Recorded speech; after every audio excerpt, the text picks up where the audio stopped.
Today we've just let 175 cows and heifers go from our containment feeding.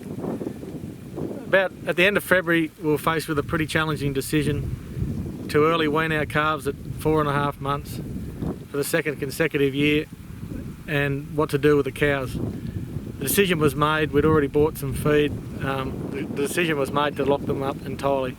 Just after that we did have 60 odd mills in a few falls.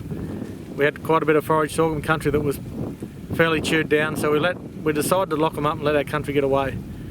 It's cost us around about $3 a day for the last month per cow, which works out about $80–85 that we've invested into them in feed. They've actually put on a little bit of weight. We were pretty generous in what we gave them. Plan was to try to get as much condition back on them after we wean, to set them up, they're all pregnant, and to come around to calve again in the spring. The result's been that we've grown a relatively good wedge of feed now, about 6 to 8 weeks of feed in front of the cows. This paddock that they've just gone into has been sprayed out with Roundup to set it up for a barley crop if we do get a break.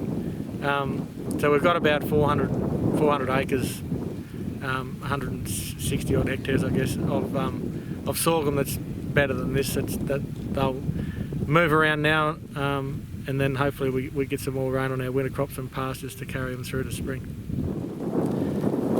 When we were faced with a decision of what to feed, we did the research. We've been using MSM beef grower pellets. We elected to give them as a source of energy and protein mainly. Rightly or wrongly, I chose to keep a form of roughage in their diet. That was chosen with wheat and straw. It had a bit of grain through it and also some grape mark. So it was around about $1 of each of those products a day went into their diet, and that's kept them full and content and actually putting on weight. I estimate the cows would have put on probably 20 kilos over the time. So they've done very well. They're set up well for winter, and the mob was locked up on an 8-hectare holding paddock close to facilities. The feed was right alongside, so the labour requirement to feed them was minimal. It used to take us around about half an hour a day for one bloke to put their feed out. That was important to us. That paddock will now go into a winter crop. It just saved us going. We could have left them out and we'd be looking at very short pastures and all our country fairly eaten down, and with the frost not too far away.